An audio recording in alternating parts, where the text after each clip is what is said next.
All right, good evening, everybody. We are going to get started in just a few minutes in YouTube. So hello to everybody out there. Looks like we have about 60 people watching us right now. Um, while we get ready and get everybody into the Zoom, I want to just introduce everybody to the Leaders Guide that's on the website. If you go to campwanocksett.org, you can go to the menu and you can see our 2025 Leaders Guide. If you do not see the 2025 Leaders Guide, you can refresh your page, clear the cache possibly. It was uploaded about an hour ago. Also on the camp website, there is a link to check in. You can scan the QR code that's on the screen as well. Just let us know who's here, wondering what units are here so we can follow up with any units that maybe aren't in attendance tonight.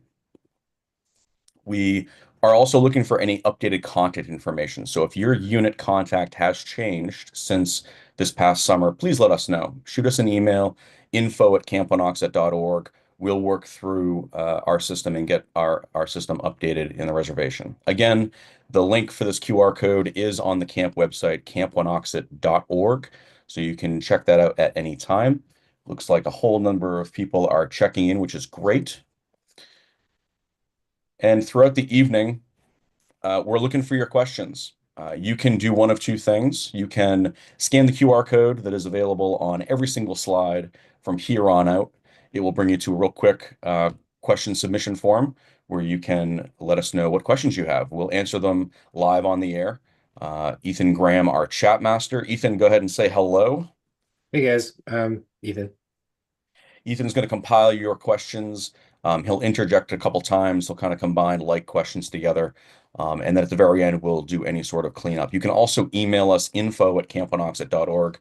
One of the administrators on the call tonight is monitoring that email. Again, that QR code is available for everybody on all the slides and as a link on the camp website. So without further ado, I want to pass it over to Danny Megan, our camp director. Danny. Hey, good evening, everyone. We're happy to have you here for 2025 for our kickoff. We had a great summer last year. We celebrated our 100th. We are fully staffed. We had more junior staff apply than at any point in the past. And we have 3 nurses on board. We got our waterfront director. We have all of our key staff that you'll get to meet tonight. And we have a slide with some pictures of the staff members and their titles. They're not all filled in, but we will have the photos filled in soon. But we're really looking forward to having a clean, concise meeting tonight where we can get you lots of information to support you and the troops. But it's good. Sit back and enjoy it. Getting Andy Collins is giving me a sit back and relax. All right, let's do it. Take it away, Andy. Let's start the process. We want to pass it over to our program director this year, Nick O'Connell. Nick, the floor is yours for the program side. Hey everyone, I'm super excited to be back after working with Rachel last year as her assistant and taking over for the last couple of weeks. I'm more than ready to hop in and lead us through yet another great year of Wanocksett programming. My assistant this year is going to be Ethan. I'll let him introduce himself because he's a man of many talents. Yeah. Hey guys, I'm Ethan. I'm the assistant program director this year. I'm really excited. Been camp with like a decade at this point.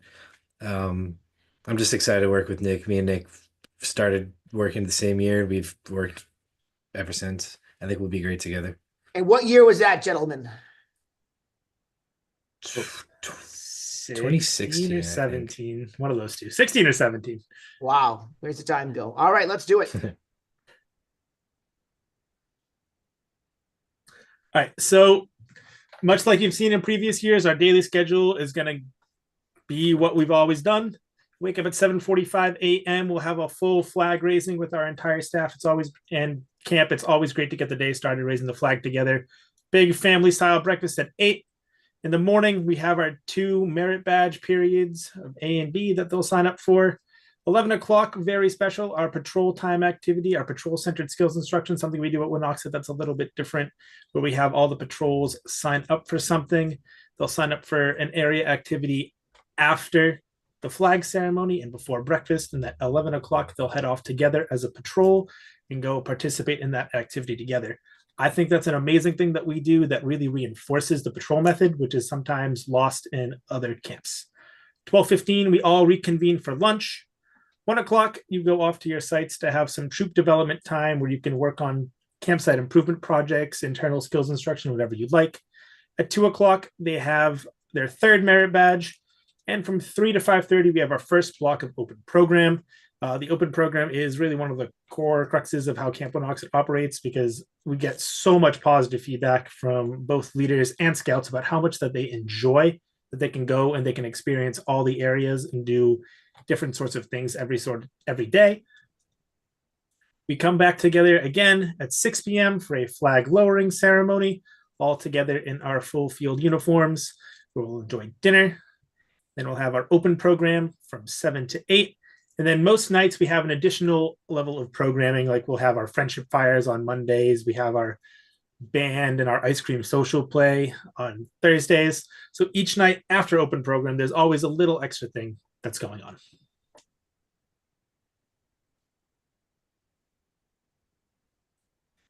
We've made some pretty awesome improvements to our program for the upcoming summer.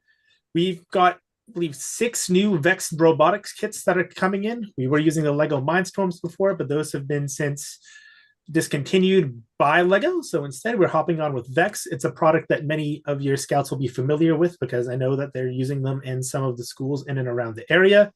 We've got 2 brand new rifles and a shotgun, always exciting. A couple more bikes. Got a brand new fridge, brand new freezers, and a new copier for our office to make sure you get your paperwork faster, and a whole bunch of new tents along with platforms to put them on.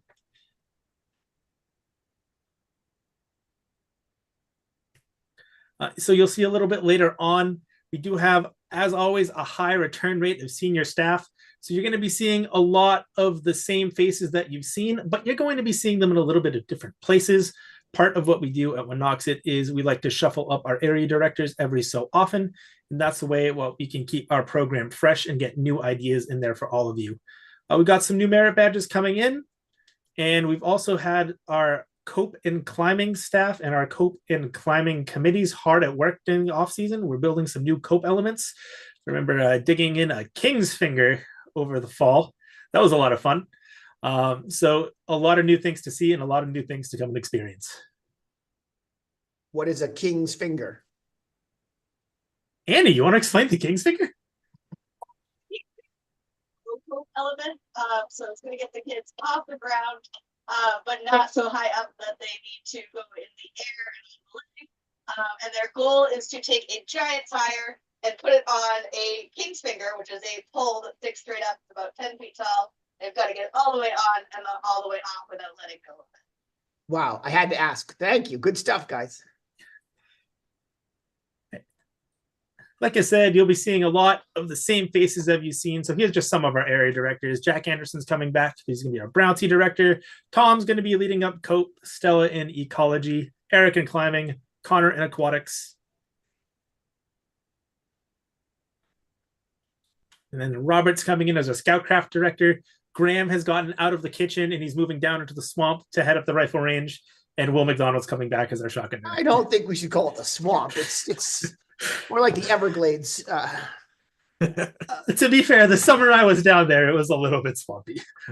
But all right, it's the shade. That's what it is. All right.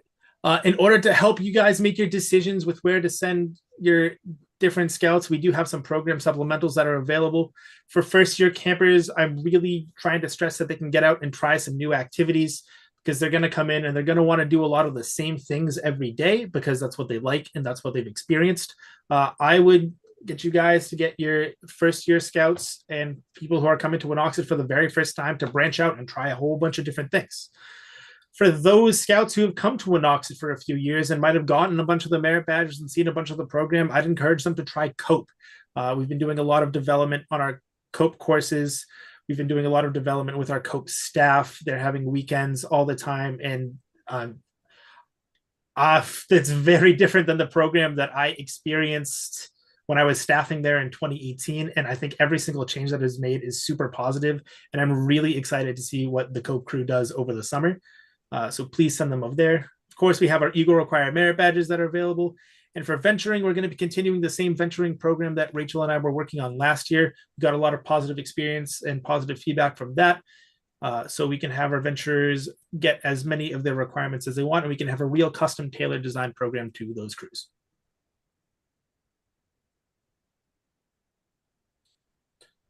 And of course, we're always looking for help from our adult leaders.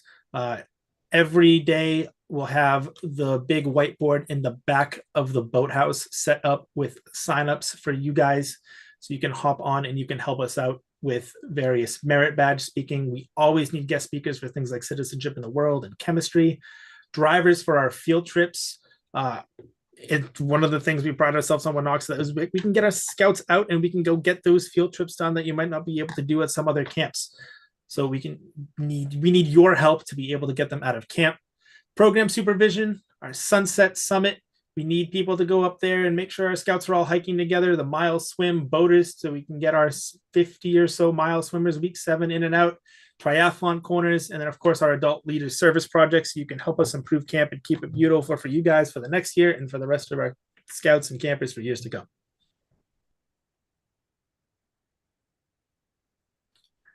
There has been one major change that I would like to make everybody aware of. This is made at the national level. As of this summer, scouts and leaders are no longer permitted to bring personal firearms to camp. Previously, you were allowed to bring a personal 22 caliber rifle or a shotgun to camp that was using one of our approved gauges. However, there has been a change this year. We are no longer going to have personal firearms in camp. So if you are planning on bringing a shotgun or rifle for use on our ranges, leave it at home. It's just not something we can do anymore. So please keep your personal firearms at home.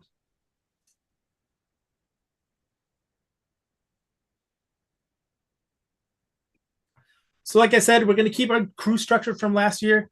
I know that I talked to a lot of the people from our local crew, Crew 42 in Quincy. They went through our program. They had a lot of fun tying some Swiss seats and experiencing a whole different higher level experiences and interacting with the program at a way that most other scouts wouldn't be able to, just because they have the advantages of being in a crew. It's small classroom settings. We're not focusing on like long-term personal growth. And we're looking at things that are definitely more beneficial for doing in a camp setting, as opposed to things that could have been done at home in a crew meeting. Right. We're keeping the... Yeah, Ethan? Nick, can we still bring bows to camp? We got a question. Yeah, we can do bows. Yeah. Okay. Remember, the protocol is the bow comes to camp, it gets brought to the administration building, it gets locked in my office. We transfer it down to the archery range where it's locked up down there, and that's where it stays for the week, and we get it back to you on Saturday. Yep. Bows, yes. Rifles and shotguns, no, but we have plenty of guns at camp, so we shoot ours. And that's all reinforced in the leader's guide as well. There are sections talking about that. Yep. All right. Oh, well, we have the chat master. Do we have a plethora of questions that we need to crank through, or how are we doing? I got 2 questions. All right, hit us. What do we got, chat master? All right. How have we altered day 1 scout check-in so that it is more equitable and a more pleasant experience, allowing troops to nest until it's their time to go to the health office? Well, it's great. Last night, Adam and I started the conversation. Last year, we had one of our biggest summers in the history of the camp. And some weeks we got really good reviews, and some weeks we struggled. And so we want to look at the weeks that we did well and what did we do those weeks? How did we do it? Keep in mind that everyone has to get through the health lodge and everyone has to get through the program areas. So what we're going to start working on is, if we think we're going to have a backlog, we're going to have folks head to their sites and do some time out there getting nested, and then we'll bring them down when there's an opening. So we're going to try to work with scheduling a bit more. We may invite new troops to camp and large troops to arrive a little bit early to get them through the machine, or even to send them out to their site to do nesting while other troops are at the health lodge. But we're going to try to look at how to get people through the process in a fair and appropriate way as best as possible. Overall, last year, I think we did pretty well, but there were weeks that were problems, and we want to work on that. What you can do on your side is to make sure that you get your medical forms in. We're going to talk about them a little bit later, but get those medical forms in a timely manner so that we can review them and that we can make sure that if there's any challenges with those medical forms, we can have that information prior to Sunday. So we each week last year, we had at least one group arrive at camp with medical forms that had never been seen by the health professionals. And if you think of how cogs work when they spin in wheels, the cogs grind together. When you have a group in the health lodge with a stack of medical forms that have never been reviewed, it's the equivalent of putting a piece of firewood into the metal cogs as they spin. And bad things happen and it slows down the machine. So if you can help us with your medical forms, we'll work to be more creative to get you through the health lodge and the process in a timely manner. What else, Ethan? Good question, whoever sent that one in. Can we arrive early to do nesting? Yeah, we can talk to you about when you can arrive, and we can work with you on that. And there's definitely some flexibility there. Last year, we had a record broken. We had a troop that entered camp at, I think, 10:05 in the morning on Sunday in full Class A, ready to rock and roll. I could not believe what I was seeing when I was coming out of my cabin with my second cup of coffee. It looked like it was 2 o'clock in the afternoon with a troop in the parking lot at 10. That's way too early. The staff that stays in camp, who's 21 plus, is looking to still get the last couple hours of their day off. And the camp, was not ready for them. So there's a middle ground where we can get you in early, but not 10 a.m. What else? The last one for now would be what is the maximum age for a CIT? 15. 15? Yep. 14 or 15. And we're going to talk about CITs in a little bit, but we have two incredible directors, Annie Souza and Adam Morse, both professional educators. We had Adam, while you're up, how many CITs last year? Last year we had 36 CITs go through the program. Right. It's an awesome program, and we'll talk more about that in a few minutes, but let's keep going. Go ahead. If you want to do something as a crew that we're not offering, please feel free to send an email to program at Camp Wanocksett or info at Camp Wanocksett. We'll get it out. We'll work with you. We want to get your crews having just as much fun as all the rest of the scouts. So please reach out if you need any more questions or want any more program. We're going to continue developing with our youth leaders in camp. Last year, we made a small change where the SPLs were coming and they were receiving an abridged version of all the information that was given out during the Scoutmaster meetings at 9 a.m. We're going to continue doing that. Ethan's going to be leading those meetings this year instead of I am. I want to make sure that senior patrol leaders and assistant senior patrol leaders have the chance to develop their leadership skills as well as camp, because leadership is one of our core tenets in scouting. So we're going to keep moving on with that.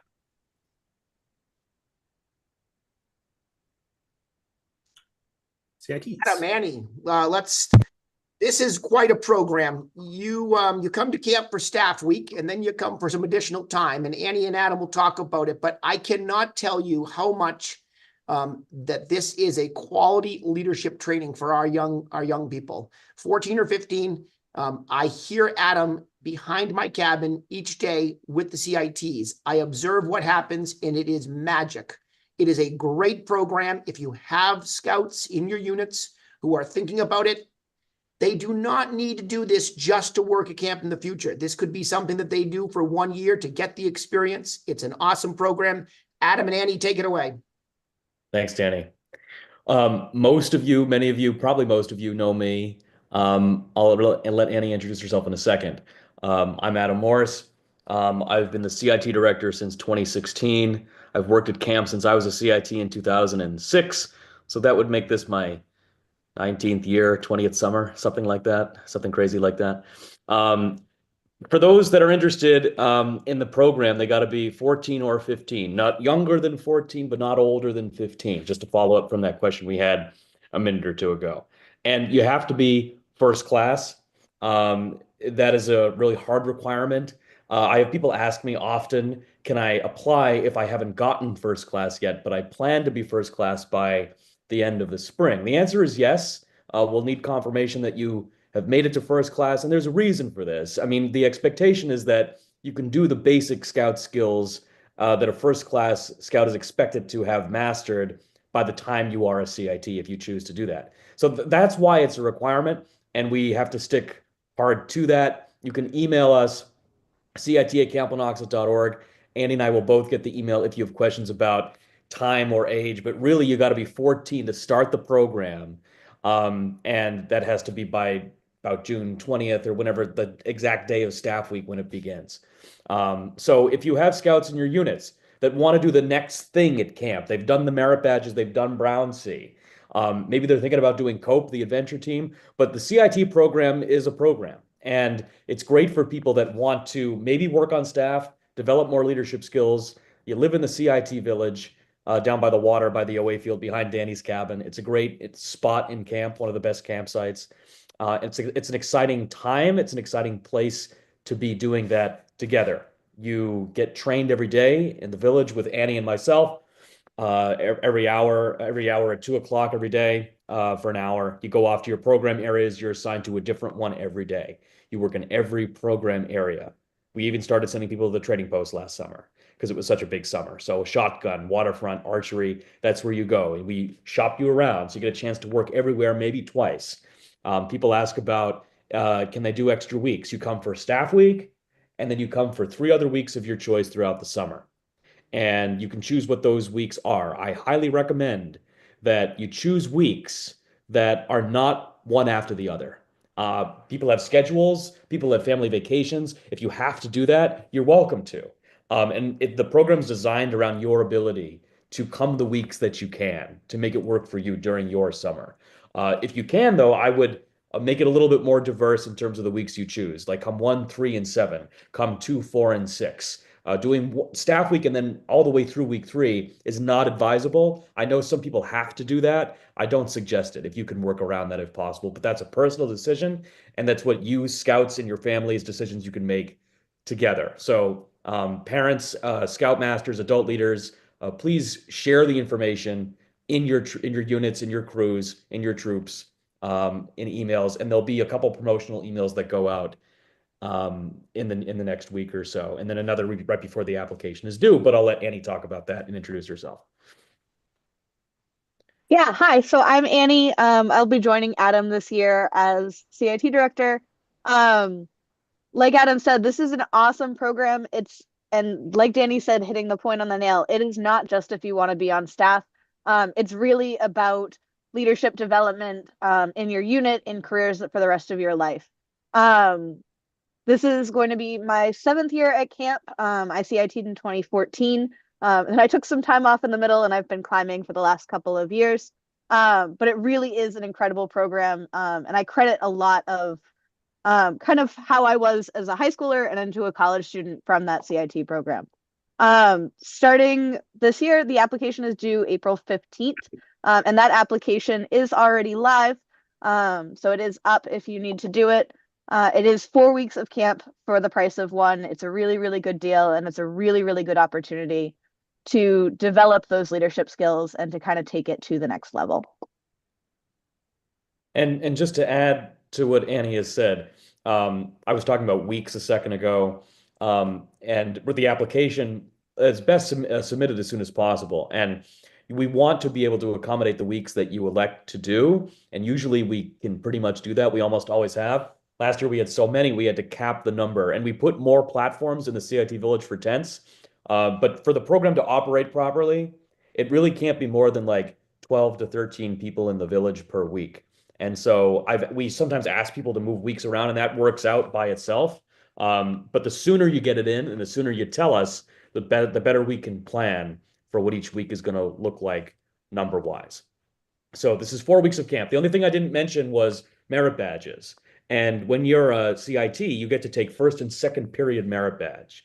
And you get to do that all the weeks that you're a CIT, which is pretty exciting. So we want you to be able to continue working on your advancement while you're a CIT. So if you need to get the Eagle badges, or if you've got them all, you have the opportunity to take other fun ones. So that's something you do first and second period every day. Third period is training. The rest of the afternoon is in your areas. Danny, anything else we should acknowledge right now? Yeah, Adam, I was wondering if you could talk briefly about if it's a scout's last time going to camp as a camper, should they go with their troop and then come as a CIT the other weeks, or how do you navigate that question? I've heard you go over with parents about whether the scout should come to camp when the troop is in camp. How much time do they get to spend if their troop is in camp, but they're in camp as a CIT, and that kind of that balance? Great question. So if you're if your troop's coming to camp, your crew's coming to camp, you can come with your unit during that week and be a camper with them and be a camper just like anybody else or any other year. The other weeks that you're around, you can be a CIT. So you can do both things in the same summer. And I think it's really great to balance that out where you're transitioning into staff as a CIT, but you also still get the opportunity to be a camper and to be with your unit in the campsite and do all the program. When you're a CIT, you're a CIT. And maybe at night or certain evenings, you have some time after 8 o'clock or 9 o'clock when program's over and you have no other responsibilities, then you might be able to go hang out with your troop if you don't go with your troop that week and you're a CIT. But your first, it's Wanocksett first and foremost, and your first responsibility is to camp. So you don't get to do program, you get to provide program. But the way to balance that is to come with your unit and then come as a CIT other weeks. Does that answer your question, Danny? Yeah, that's spot on, Adam. I often see scouts who try to do both at the same time, and if at all possible, I recommend they come that time as a camper. Yeah. Last thing is, after April 15th, we'll reach out to you through your emails about times to set up virtual interviews, which is the next step in the process. And the following step after that would be another virtual orientation in May to get everything planned and squared away for when you arrive at staff week. So if you haven't heard from us, if you've applied, don't worry. It's probably there. Email us if you're concerned that we didn't receive it, but we probably won't send out a confirmation email to everybody to plan for interviews until after the April 15th deadline. And Adam, how much does the CIT program cost? So $565 for the 4-week program. And that is separate from the camper fee if you choose to come as a camper. That question is often asked as well. Okay. Nice work. Thank you. We'll tag team this one, but we'll be running our traditional Webelos program during week 7. I think last year it was during week 6. This year it's during our week 7, which is one of our smaller weeks.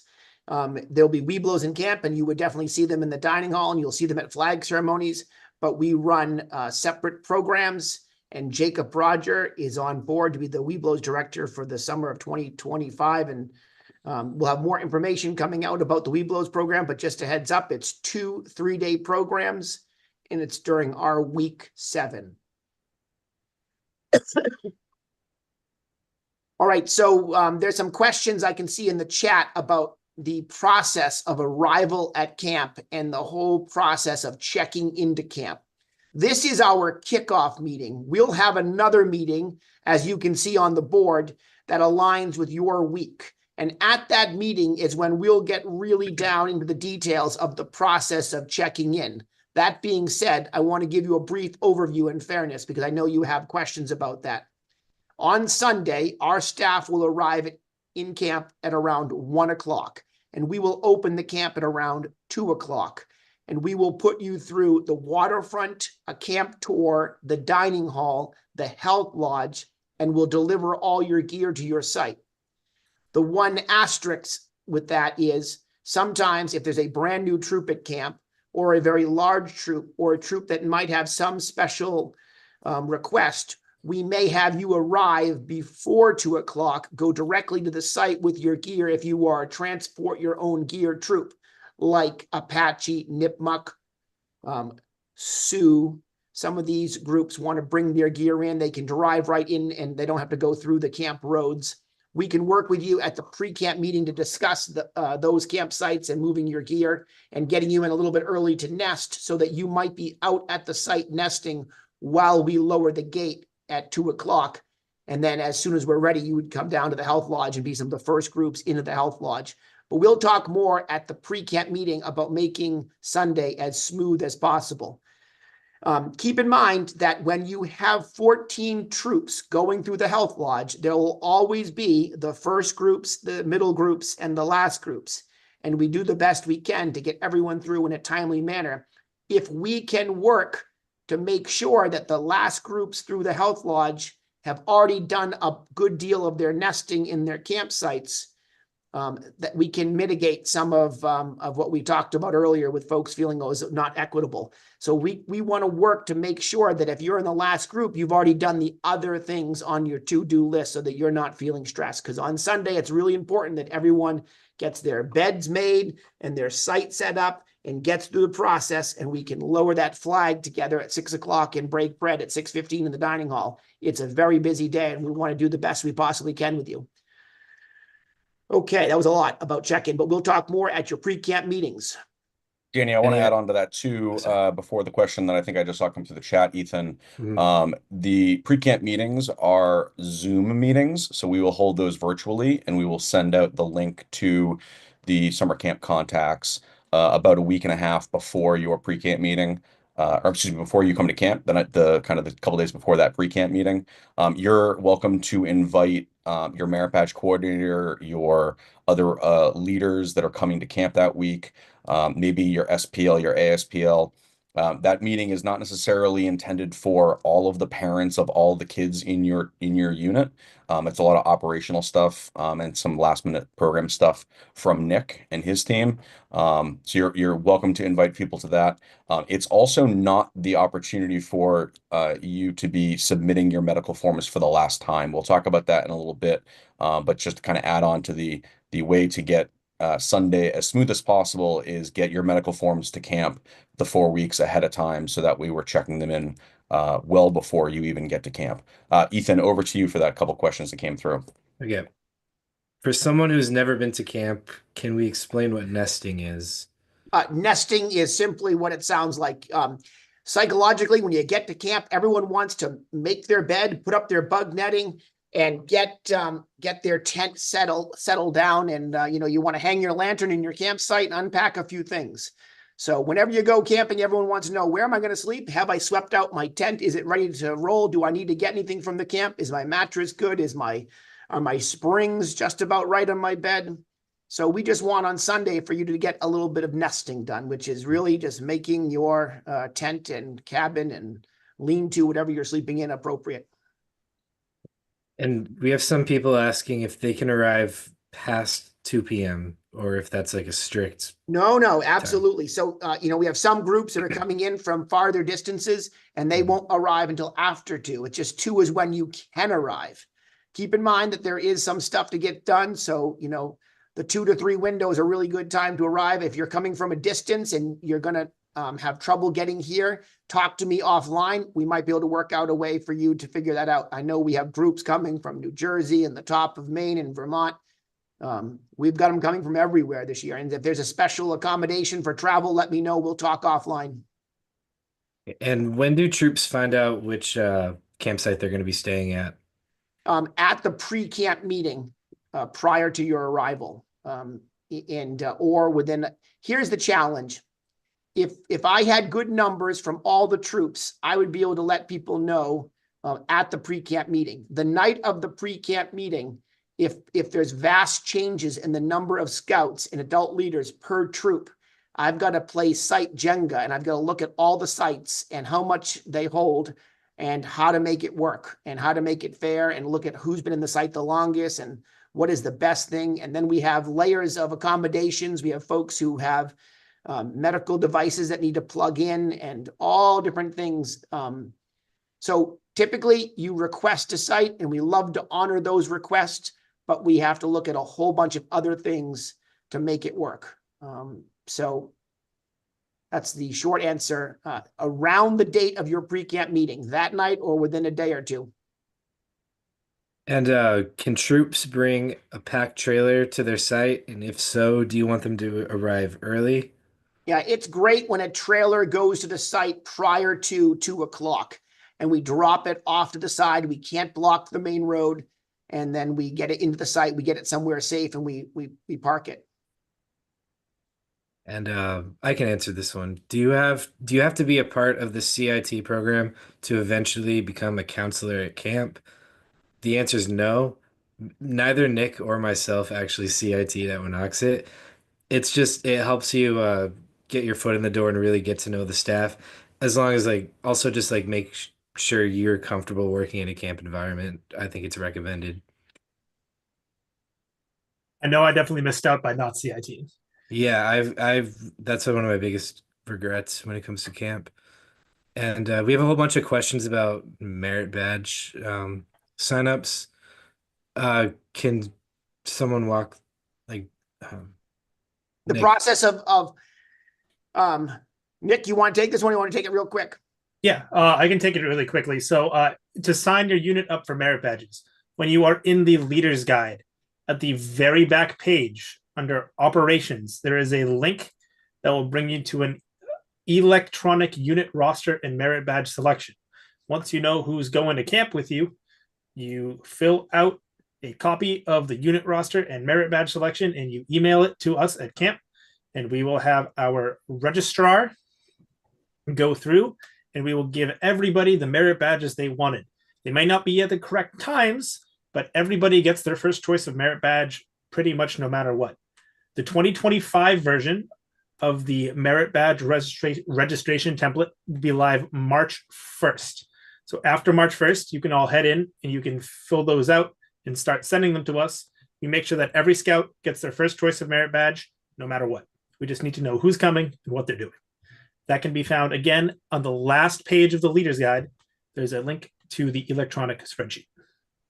And there's not a need to rush to get this document in. So it's not like you need to get yours in to get your kids in. We have heard horror stories from other camps that you have to race to get your scouts to tell you what you need to do.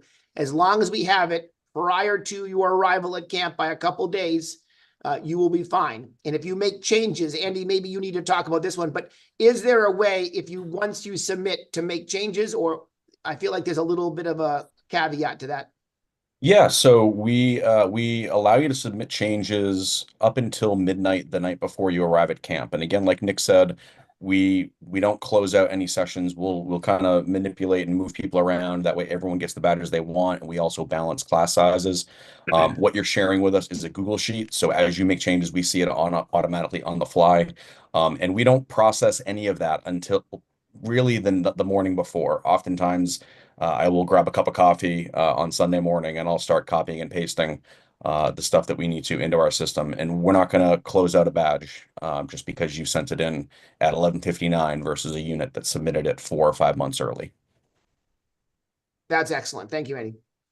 And people are wondering if we provide blue cards and how are prerequisites handled. And yeah, I think that's good for now. Yes, we provide blue cards. Nick, take the prerequisites. For all the merit badges, there's a list of prerequisites in the leader's guide. All the merit badges we have in camp have a brief description, including the requirements that we need you to bring to camp already done, or requirements that cannot be completed at camp. So if you check the leader's guide for the specific merit badge, that will tell you how to handle the prerequisites, either have them done or complete them afterwards. Last question before we keep going. Do adult leaders sleep in tents like the kids? Yes. Some adult leaders choose to sleep in Adirondacks, which are provided, but they don't give you as much protection for getting dressed. So just use caution. But most are in tents. Some adults would like to bring their own tents. In most cases, adults need to be 2 per tent. So if you want privacy, you might want to bring your own tent as a backup. If your numbers for your troop are really tight and you want to be in a site that you're up against the numbers on, it's good to bring personal tents as a backup to give us flexibility. So it's there's a lot of moving parts. We definitely can get you into a site, but with enough tents. But if you tell me, Danny, we really want Crow and we're going to be up against the numbers, and I say, well, I need to move you, and then you say, well, we can bring 2 personal tents to make it work, and then I say, okay, cool. So if that's something that you really want, kind of work with us on that. Let's keep going. I'm getting something in my earpiece that says we're slowing down. All right, so we'll come back to some questions in just a little bit. Let's talk about medical forms and operationally a couple other items. So medical forms at camp are hard copy. We don't do electronic medical forms. It is the same scouting form from 2024. It's already been uploaded on our website. Again, just like the leader's guide, you might see a link if your computer's cache has not reset yet. Just force a reload and you should see the 2025 version, but it is the same form. Those forms are due to camp 4 weeks before your arrival at camp. Make sure you're getting those in hard copy and make sure that they are copies of the medical forms. We do not give your medical forms back. This is a state of New Hampshire requirement. So you want to make sure you give us copies, give us copies, give us copies. Um, those forms are valid for a full 12 months, right? They're similar to your car inspection sticker.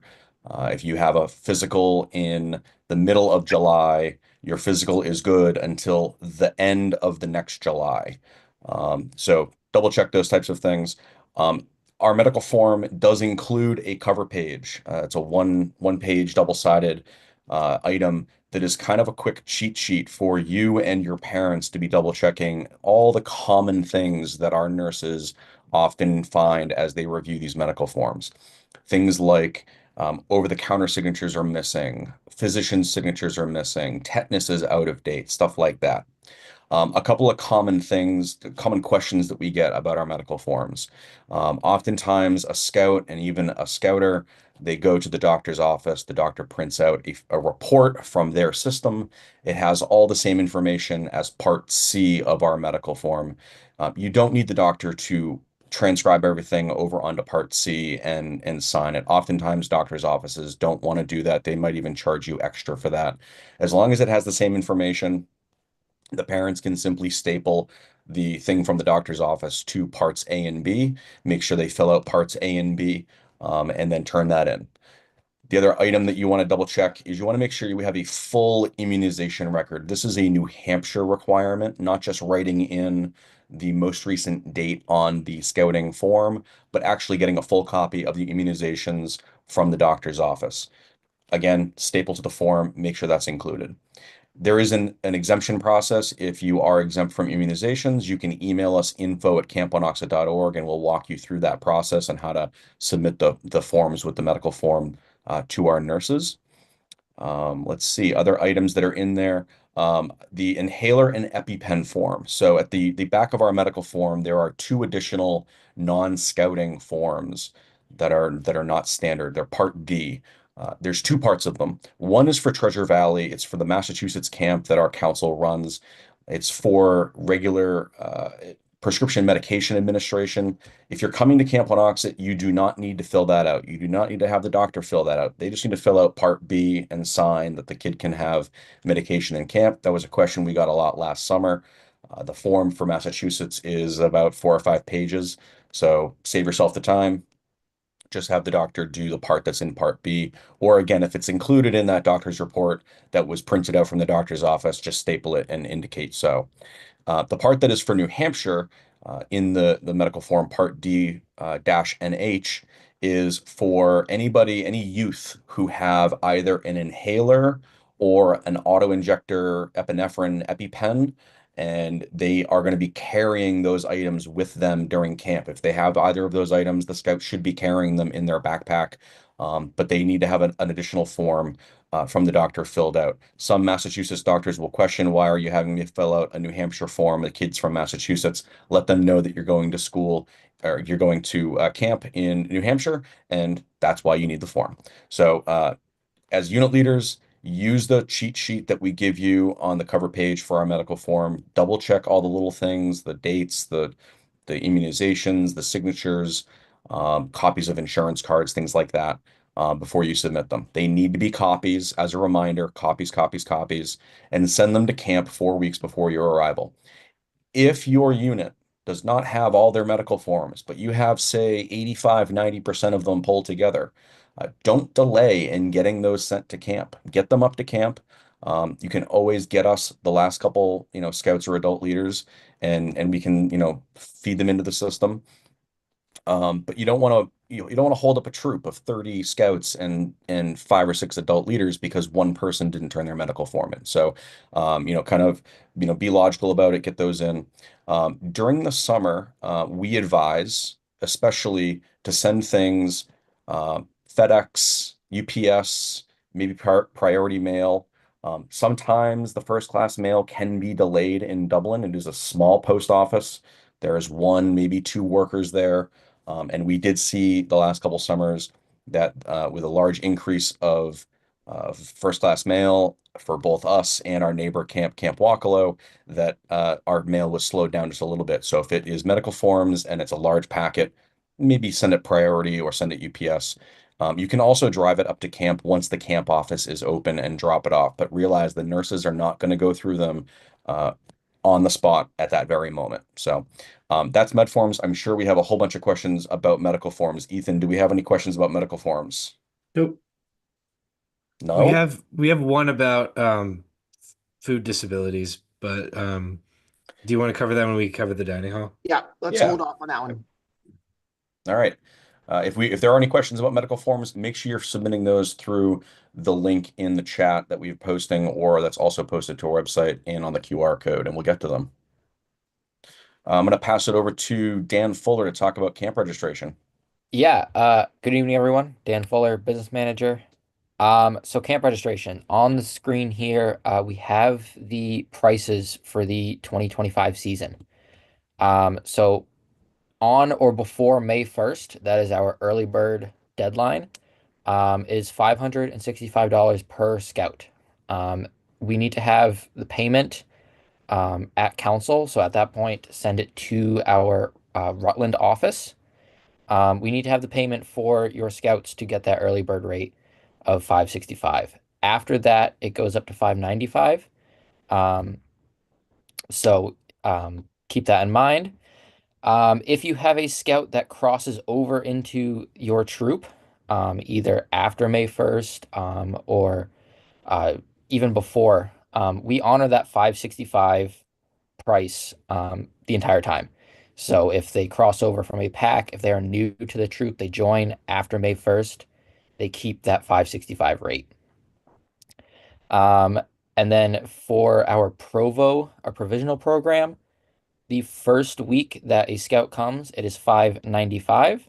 If they come for additional weeks, if they come for week 2, 3, 4, however many, it is $565 per scout.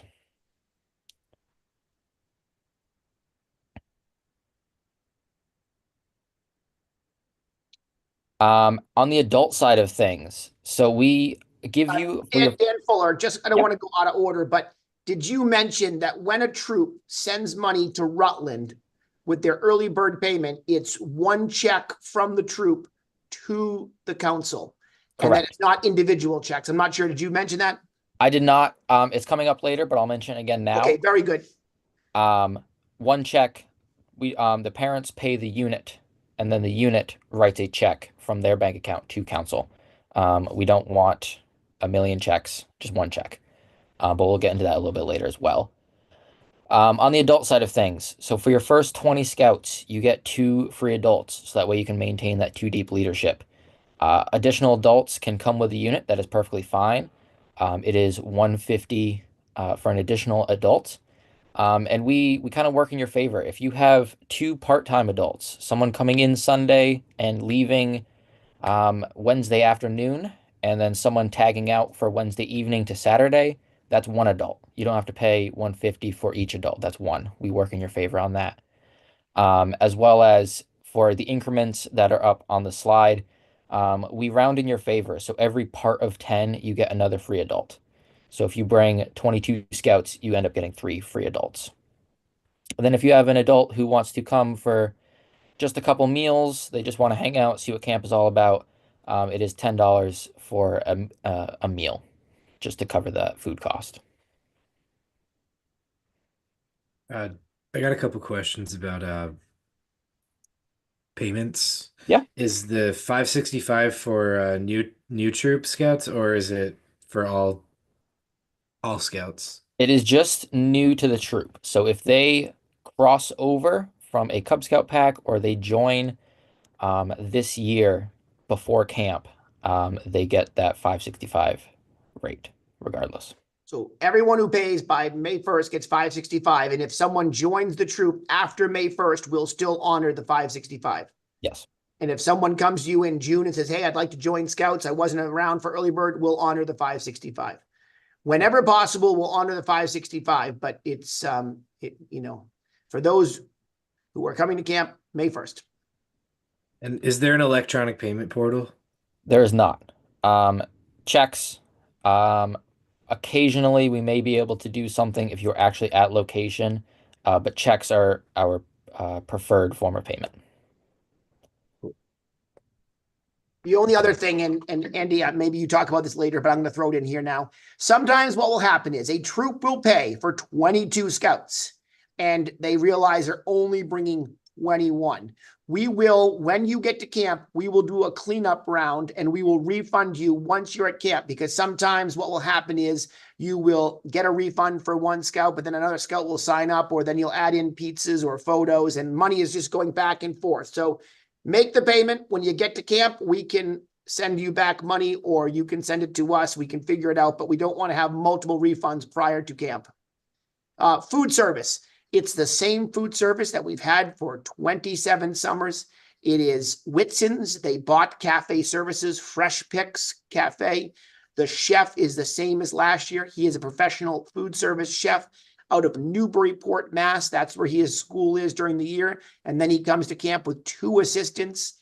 The chef will be available if you would like to discuss any of the possible dietary restrictions or allergies or sensitivity to different types of food. So if a parent wants to talk to the chef the week prior, we can help facilitate that. But we will work with the adult leaders in the troop and the Scout to make sure that they are checking the labels and looking at it and making sure that they feel really comfortable about what they're eating. All those dietary restrictions should be noted on the medical form so that it can be flagged both internally, and then when you go to the dining hall with your troop, there's also a discussion that can take place between the Scout, the adult leader, and the dining hall director and the chef about the different allergies and the process of making sure that everyone is safe. Are there other questions, Ethan, about food and the food service? Just who's the director this year? Steven, same chef as last year. The dining services director, I believe, is the Okay. question. And that is Kira. Kira, yeah. She's worked in the kitchen for a long time. She's awesome. She's a college student, and Kira and Will, I think, the assistant. And so that's the plan.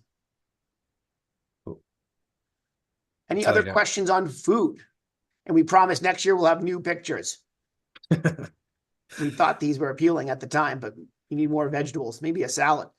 Salad bars is awesome. All right. Camperships. I'm going to hand this one over to Collins because he does a nice job with this. All right, thanks, Danny. So our council is fortunate to be in the position where we're able to provide lots of financial support to Scouts who need to come to camp. A week of camp is a very important part of a Scout's life every year. For all of us who are school teachers, it is the 1 week where they get to really unplug. They get to get out in the woods. They get to forge new friendships, learn new skills, and learn lots of life lessons. We don't want to leave any Scouts home. I know lots of units have fundraising plans, and there's a lot of units out there who make sure that their Scouts are able to come to camp regardless of their financial situation. We do have a council campership program. This is open to anybody who is attending any of our Heart of New England Council camps, not just any units that are in council, but anybody who's attending our camps. Make sure you go to the camp website, go and direct your parents if you know there's a financial need, or and oftentimes unit leaders will fill the form out for those parents and submit that. Help us out, please do that, and do it before April 1st. When it comes to camperships, you can always, after the fact, if you know that the financial need is no longer there, you can always let us know, hey, listen, we don't need this campership. Please give it to somebody else who might need it. But after that deadline, it is a little bit tough sometimes to get an additional campership for a Scout. That being said, please don't leave a scout at home. If you know after April 1st that there's a family in need, either a scout who's just joined the unit, or it's a sudden financial situation in a scout's home, please communicate that directly with us. Email us info@campwanocksett.org, and we'll make something happen. We don't want to leave any scouts at home. We have a number of alumni who will assist with that, and the council service center is often generous as well with getting kind of last minute camperships. But again, please help us out. April 1st is the deadline for that. Typically, what will happen is after April 1st, the campership committee will meet, and then at some point before the early bird payment, there'll be a communication that goes out to not only the family who's receiving the campership, but also to the unit leader that we have on contact. That way, you know that there's a campership and there's not going to be any sort of overpayment back and forth. I will tell you the month of April is very busy for camp between camperships, campership determinations, early bird payments, questions about the upcoming summer season. So if there's ever a doubt, shoot us a message, either send an email to us with your question, give us a call at the camp phone number. We'll get back to you at the end of our school day when we get the voicemail, and we can answer those questions for you. So again, don't leave any scouts at home. We want to get all the scouts to camp this summer. I got one question about a campership. Is there a formula applied for how much a scout will receive for camperships? There are a number of factors that go into it. There's not necessarily a specific formula. There's a sum of money that the campership committee will award to the families who apply for a campership, the number of folks at home, the number of people who are employed, any sort of assistance that they might be receiving. So if there's any specific questions about that, you can let us know. All right, let's pass it over to Dan Fuller to talk about our online store. Yeah. So one thing that we introduced last year, and we're carrying on this year, is our online trading post. So this is a fantastic spot to get Camp Wanocksett gear ahead of time. All these products that you see on the screen, including the CSP, are still available on our website. They are most items are print on demand, so it helps us with production, not overproducing, more consumer friendly in that sense. The online store is also where you will be able to purchase care packages. So those are not live yet, but we do offer care packages that you can purchase for your camper while they are at camp. They get printed out and distributed to their unit. They can then take those to the in-person trading post and redeem them. They are a couple preset options. And it's just really a great way to show someone at camp that you're thinking of them and you want them to have a great experience at camp. So again, all these products are up on our website. The website is there on screen, shop.campwanocksett.org. And all items are shipped directly to you free of shipping. So.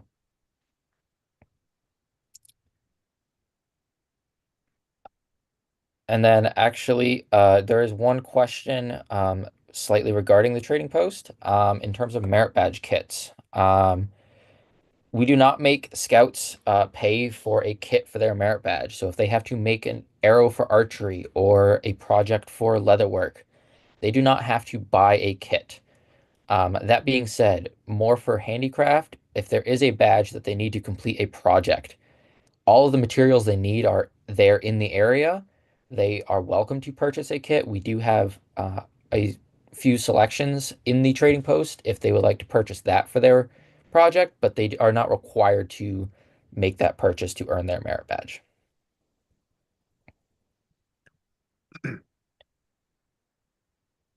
All right, I'm going to take this one. A couple years ago, probably about 5 years ago, we started to do virtual pre-camp check-ins. This has been one of the more successful newer items operationally at camp. So your pre-camp meeting, your orientation meeting about 10 days before camp, we will go over a bunch of operations and logistics and program updates. And then the next morning, we will send you a link to sign up for a pre-camp check-in. This is optional. However, last summer we saw about 80% of units take advantage of this.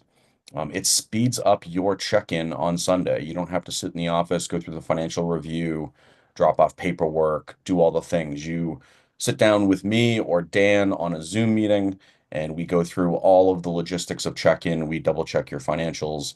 We answer any questions. We loop the nurse in if there's any questions on that kind of stuff.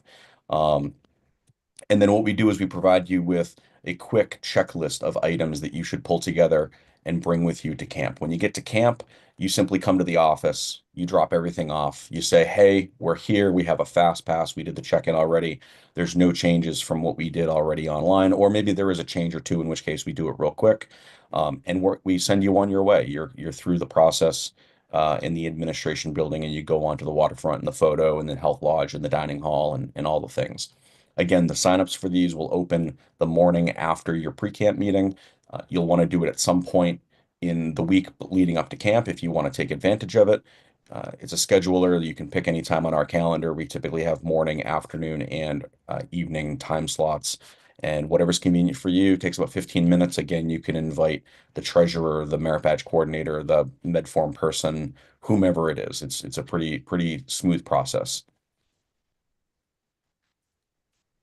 A couple key dates to remember, things that we've already sort of talked about throughout the night, but a couple other things we wanted to let you know about, right? We've mentioned the April 1st Campership deadline. Make sure that is submitted. The form is on the website. Earlier tonight, Adam and Annie talked about the CIT application that is open through April 15th, and they'll do interviews and an orientation after that time. Dan mentioned the early bird date of May 1st. Make sure you're collecting those checks from your parents before May 1st and getting that check cut to us as close to May 1st as you can. Sometimes units will advertise the May 1st deadline to their parents, and then it takes 3 or 4 weeks for checks to clear and a treasurer to cut something and mail it in. So try to backdate it a little bit and help out our council service center. When you send in those payments, make sure you're including the unit financial submission form. Like Nick said, at the back of the leader's guide, there's a list of links. One of them is for that. It's simply to make life a lot easier for the folks in Rutland who open the mail and process the checks to know, what is this check for? Who is it from? What week? What camp? Stuff like that. A couple of other dates that we have not yet talked about. June 15th is when everything that has been mailed from now until June and sent to Rutland is boxed up. And one of us will go down there and pick up the couple boxes of paperwork and bring it up to the Dublin camp office. So prior to June 15th, mail things to Rutland. Maybe a couple days before June 15th, don't mail it to Rutland. If it does get mailed there, it'll find its way to Dublin, but that's usually kind of our paperwork transfer day as we are wrapping up our school years and we're opening up the camp office. So June 15th on, start sending things to Dublin and let us receive it up there. June 21st, everyone that you've seen tonight here on the Zoom, along with the other 65 paid staff and the 35 to 40 CITs will arrive on site. And so the camp office is fully operational at that point, and you'll be able to call us and get us live on the phone. As a unit leader, you want to be backdating your time coming to camp.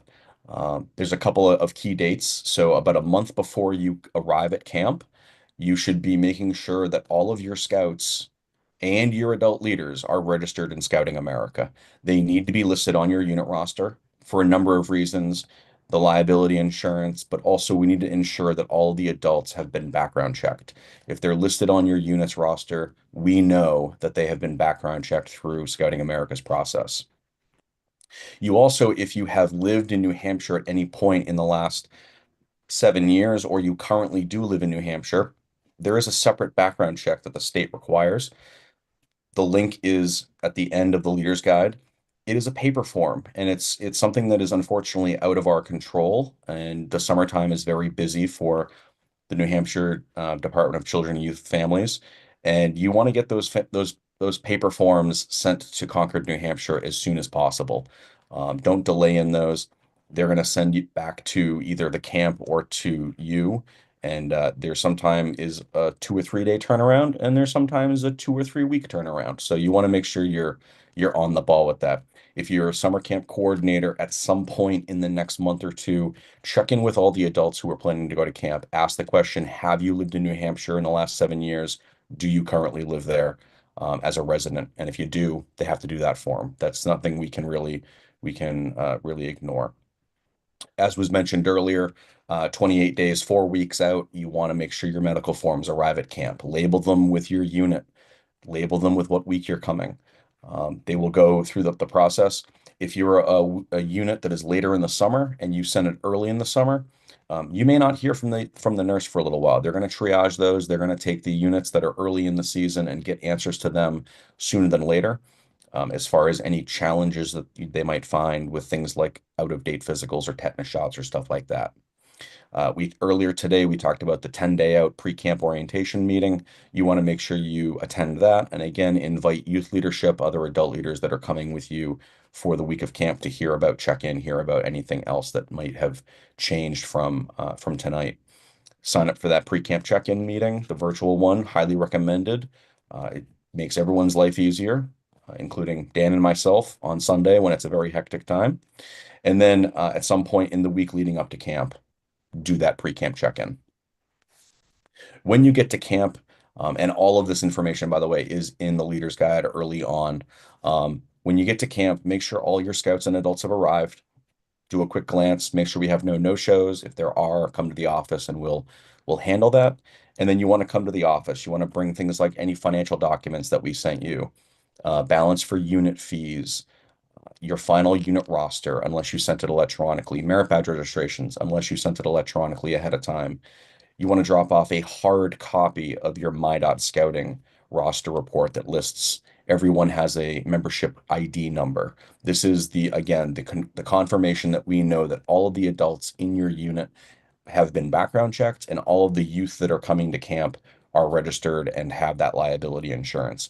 This one requirement is really about safety. It is making sure that everyone is safe in camp. So please print out a hard copy of that and just, highlight who's coming to camp. If you have any of those New Hampshire DCYF third-party forms for the additional background check for those New Hampshire or former New Hampshire residents, drop those off on Sunday when you come. And you can also place your photo order with myself or Dan on Sunday or Monday when you are at camp. I'm going to pass this one over to Dan because I've been speaking for a little while. Unless there's any questions, Ethan, we want to address. We got a couple MedForm questions now. Someone's asking about scouts with June birthdays, and they're coming to camp during week 1. Should they send the 2024 MedForm because they won't have the 2025 physical yet? They want to Yes. send the most recent thing that they have. If the 2024 is what they have, send that. It's good because week 1 starts in June of 2024. Okay. And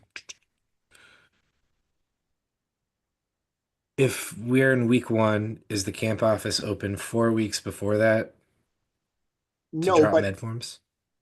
no, but the nurses will be coming up and collecting the mail. So the office is not open, but the camp ranger is on site and he will gather the mail, organize it, and the nurses will start the process of reviewing. So if you're week 1, we absolutely would like those medical forms as close to 4 weeks prior as you can. And then someone's asking if can week 1 have a more flexible MedForm submission window? For example, 3 weeks out instead of 4? We're always a little flexible, but it's February and we're asking you to work on getting these forms in. So like Andy said, if you have most of them, send them in and then bring us those last couple prior to, when you arrive or when you arrive, but do the best you possibly can. I try to bend over backwards and say, let's be flexible. And often the most stressful check-in is week 1 because it's the first time that we're doing it that year. And it's also some of the medical forms that are real challenges. So do the best you can. We'll work with you. That's all I got for MedForms right now. All right. Any other questions? You want to clear the deck on questions? Because we're up against it. This is a very long meeting now. Usually we're 52 minutes. We're at an hour and 10 right now. I think I'm just gonna pile the rest of the questions at the end because we don't have too many. All right. They're Very all good. Dan miscellaneous. Fuller with camp registration tips. Yeah. So one great tip, designate someone in your unit who is attending camp to be your camp coordinator. It makes it easier if the person who is your camp coordinator is not at home versus all of your leaders at camp, there can be a little bit of drop of communication there if that's the case. So we recommend that. One note is in our system, we only have one contact per unit. So whoever is designated to be that current contact is who's going to be getting all the emails and correspondence. If you want to forward that along to your scoutmaster, to your medform coordinator, whomever, you're more than welcome to, but those correspondence is only going to be going to that camp coordinator. One thing that we touched on earlier, and we'll go over again, is that the unit pays camps, not the individual families. So any payments are submitted from the unit to council or camp, depending on when that payment is getting submitted and when each office is open. So the families should pay the unit pays camp. And then similarly, the refunds, if for whatever reason we need to issue a refund, that goes back to the unit and it is on the unit to make sure that that money gets to the corresponding family. We don't issue checks out to individual people. And then we have our financial submission form. So on the last page of that leader's guide, we have referenced it a few times tonight. There is a financial submission form. This helps you with tracking money. It includes the costs on there. It makes it really easy to total everything up, see where all your money is and who's paying what. So there's that resource. Mail, one thing that we mentioned, on or before June 15th, send mail to the Council Service Center in Rutland. Make sure it has the attention to CW Summer, or CW Summer Camp, something to that effect, just so that the folks down there know what it is that they're actually getting. After June 15th, send all mail to the camp office in Dublin. Attention to Andrew Collins. That way it's not getting lost as we're approaching, especially those earlier units arriving to camp. We don't want it to be stuck down in Rutland. We're looking for it. You're looking for it. That way we know it's all at June, or it's all at Wanocksett, sorry.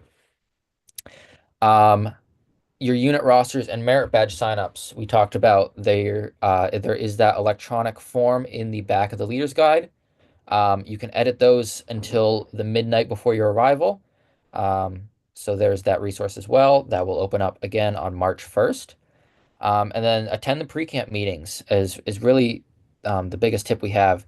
That gets you all of the important information about your check-in for camp. That is where you'll give us your numbers. We can work on campsite assignments, a little bit more personalized questions based on individuals based just because it's a smaller group. So attend that pre-camp meeting. The dates are prior in this slide deck. So attend that. And all medical forms to camp, medical forms Yes. to camp. No medical forms ever to council. Correct. So this is registration having to do with money and payments. That can go to council, but medical forms to camp. Let's keep rolling. Nice job, Dan. All right, and we're going to wrap up and we're going to toss it over to Ethan Graham, who was last year's communications coordinator and also has the last minute questions. If you do have any questions, get those submitted online now. Yeah. So just a quick overview of social media. In the off season, you're not going to see too many posts from us, but we do try to keep it pretty active on there. Show you what's going on, like in terms of like the camp store, what's new in the camp store. As it gets closer to camp, we'll be more and more active, like do like a countdown to camp, things like that. And for parents, this is a good thing to see. We try to do one daily post during the summertime. So if parents are curious to see where you guys are sending where they're sending their kids to for a whole week, then that's a good place for them to see pictures of them having fun. I think that's pretty much it for social media. Should we do Let's the go with questions all now? the questions you have at this point, Ethan. Okay. Do it. Will today's slides be shared? Yes, we'll upload those to the website. We'll also send everything out to our unit contacts as well. And first-time campers, how can campers earn 3 merit badges a day? 3 merit badges a week. Yeah. Plus Yeah. bonus badges. They have 3 merit badge periods a day. And we do offer bonus merit badges throughout the week. And just briefly, bonus badges mean that you don't sign up through the traditional method, but you will hear an announcement and you'll see it in the brochure on the lunch table, and you can do additional badges. You know, some of the younger scouts may also use Brown Sea, which is not a merit badge, but maybe they'll use a period in Brown Sea to work on skill advancement. So maybe they do 2 merit badges and a period in Brown Sea, and then maybe they do a bonus badge or 2 in the afternoon. But yeah, good question. Keep going. Collins, when is the pre-camp setup day, service day? Sure. The Alumni Association is hosting a service day on April 5th up at camp. Normally, it's anywhere from skilled labor to unskilled, just raking and moving down limbs from the off season. If you're interested in attending, it is a free day. Lunch will be provided. You can register on the council website. You can also email our alumni coordinator, Nick Valentin, alumni@campwanocksett.org. Hope to see as many people up there as possible. Just a couple more questions. Are there any deadlines associated with signing up for Provo? No, you can sign up the day of even. We give out pamphlets for the following week on Saturday morning. So Yeah. I don't. Yeah. The only thing is that the cabins do fill up, so it's always good to bring your bug netting in case you go into an overflow situation into a tent. But we'll get you a bed. It may not be in a cabin. If a scout does not have food restrictions but doesn't want what is served, are there any other options? They do not have restrictions, but they don't like what's served. We got peanut butter and jelly, right? Yeah, we have peanut butter and jelly, the salad bar, the main meal. If there's a challenge with someone who is picky, we can work on unused portions that we have from the past. But we try to make it so it's we can find something for everyone. I mean, definitely pack some snacks if you're not gonna be able to be somewhat flexible. Pack some snacks, protein. And can a scout get the translator patch for different languages during camp? Adam Morse is our translator expert. It depends. I mean, I can do Spanish, and I have done Spanish interpreter strip with people before. There is 4 requirements. I'm blanking on every single ordinal one, but you have to translate a piece of text. You need to have a conversation for 5 minutes. You have to translate a speech. So there's 3 or 4 things. And, I don't know if we have anyone else that can do another language besides Spanish, but I mean, it's interesting because there aren't many guidelines for this, and it comes down to the discretion of person leading the interpretership if they feel like you've proficiently done that. And so we can also sign off individual requirements for the interpreter strip, even if you don't finish the whole thing at camp. You can then take that form with you and finish it elsewhere with someone else who does the interpreter strip. So we can find the time to sit down with you in the ad building and take care of that and facilitate that as best we can. Boy, we're lucky to have a professor on the call tonight. Thank you, Adam. Are troops able to do their own swim tests prior to camp? No. Do we know the cost for camp photos, troop photos? 16. Yep, we're looking at 16 a photo this year. I've been working with our vendor. Prices unfortunately had to go up $1 from last year, but 16 will be the photo cost for this year. And this is a me and Nick question. Will snorkeling be offered this year? We do not offer the snorkeling BSA award. However, if a scout wants to bring a snorkel and see what they can find at the bottom of the Thorndike, be my guest. It's a lot of silt. Yeah, I think that's all the questions I got.